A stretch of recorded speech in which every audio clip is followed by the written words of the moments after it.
This video is a brief introduction to the Common Core standards relating to writing, specifically at the 6 through 12 level. I want to give a brief background on the document itself. The Common Core standards have been adopted by almost all of the states. I'm not going to go into the politics of the history of it. Let's begin with the web page here. It's corestandards.org. Careful, there are other web pages out there with other Common Core standards, and it sounds weird, but again, I don't understand all of it. But I do understand this document pretty well. This web page is pretty easy to navigate. You got math, you got English. Science and others are coming soon, but we're going to deal with just English right now. So you click on that and it takes you to, you see kindergarten through 12. You have the introduction, the anchor standards. They have this all in one document that you can download, and I'm going to show you where that is, and you can also download it from the course web page. But everything starts with the anchor standards. You can see this, the anchor standards for reading, writing, speaking, and listening, and language. Of course, we're going to concern ourselves with the writing standard. And you see text types and purposes, production and distribution of writing, research to build and present knowledge, range of writing. Every standard that you're going to be teaching falls under these regarding writing. Well, I've already downloaded the PDF that is provided by the website. Go to page 2 for the table of contents, and you can see where we just were, college and career readiness for anchor standards for writing. So if we go ahead and jump to page 41, we can see these are listed out, and underneath each one of them are numbered bullets that explain what this means. So, text types and purposes. Write arguments to support claims. Write informative explanatory text to examine and convey complex ideas. Write narratives to develop real or imagined experiences. This is essentially the three rhetorical modes: persuasion, exposition, narration, persuasive, expository, and narrative writing. And you will, of course, work in between them. They won't necessarily always be independent, but we got to think about purpose. What is the rhetorical purpose? What is the message that the author is attempting to communicate? Down here with production and distribution of writing, it's about producing clear and coherent writing in which the development, organization, and style are appropriate to task and purpose and audience. Well, there are so many things that fall within that. Appropriate, coherent writing could include a lesson on dangling modifiers, could include a lesson on parallel language, parallel structure, could include a lesson on proper usage of commas within an independent clause. It could be a lesson on using semicolons between independent clauses, when to use conjunctions between sentences and between clauses, and so on and so on. So this isn't what you're going to teach, this is where you're going. Students should be able to develop and strengthen writing as needed by planning, revising, editing, rewriting, or trying a new approach. That's the writing process. That's what we're going to be planning in this class. And then use technology, etc. to do that. That leads us into researching, conduct short as well as more sustained research, gather relevant information from multiple print sources, assess the credibility and accuracy of each. These are 21st century skills, technology skills relating to the research, and draw evidence from literary or informational text to support analysis, reflection, and research. And then down here, range of writing. This is about extended time frames of writing, as well as shorter time frames, a single sitting, just as an on-demand or timed writing scenario. So if I think of this in terms of my English class, extended time frames are the papers that we spend a week or two working on, we read through drafts and do peer reviews and everything on. The shorter time frames are the in-class essays, AP-style essays, if you will, where they are given a prompt, they have to reply immediately and write the entire essay. If we go ahead and move down to the next page, page 42, you see how this is arranged. And here you see text types and purposes. That is the same anchor standard as we saw up here.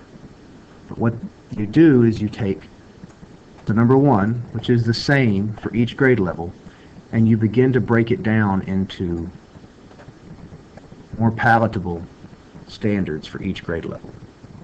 So I would expect a 6th grade student, by the time they leave 6th grade, as they're writing arguments, to be able to introduce claims and organize the reasons and evidence clearly. that builds into 7th grade, introduce claims, acknowledge alternative or opposing claims, and organize the reasons and evidence logically. So here we're thinking about the opposing claim. Here it's just making a claim. Here in 6th grade it is about organizing reasons clearly. Here it's about organizing them logically. Different level of understanding. Building into 8th grade, introduce claims, acknowledge and distinguish the claim or claims from alternate or opposing claims, and organize the reasons and evidence logically. Building slightly upon what the 7th grade student is being asked. So this is vertically teamed if you think about a vertical column of 6th grade at the bottom, 7th grade, 8th grade, all the way up through 12th grade and into college, how this builds. And we see the same thing down here for informative or explanatory texts.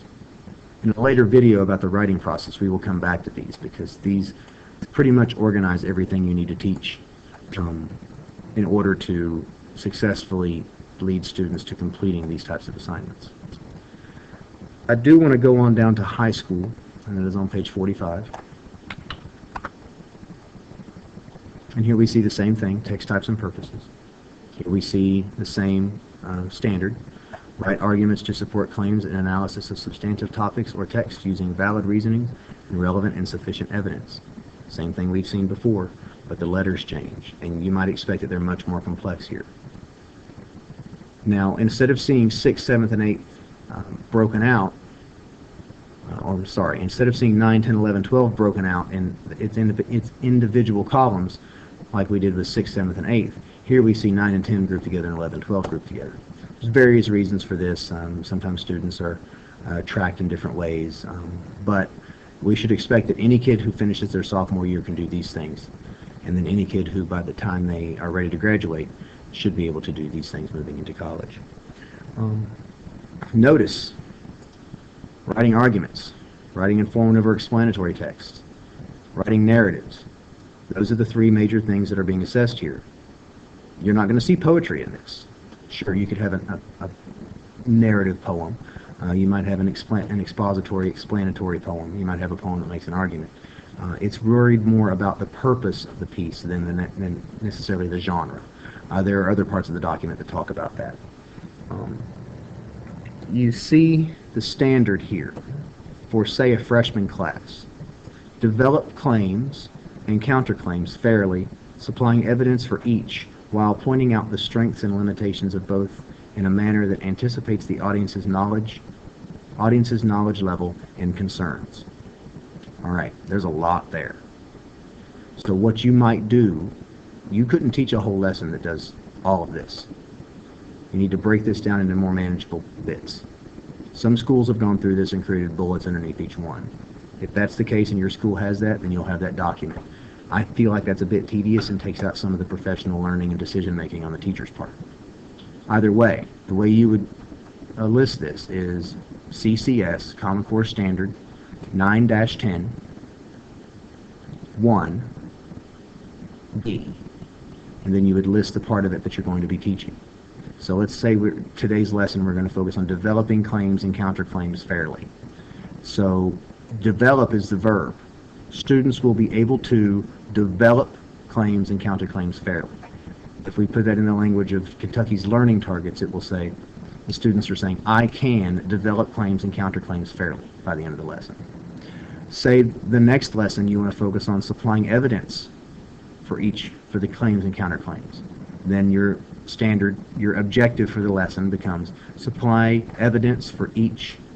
You might say, supply evidence for claims and counterclaims while pointing out strengths and limitations. And that's what you focus on in that writing lesson, and so on. So these standards are really arranged such that they build upon one another. If I'm teaching 12th grade, I can look back and say, hey, they should already be able to do this 9th and 10th grade. I can build on it 11th and 12th grade.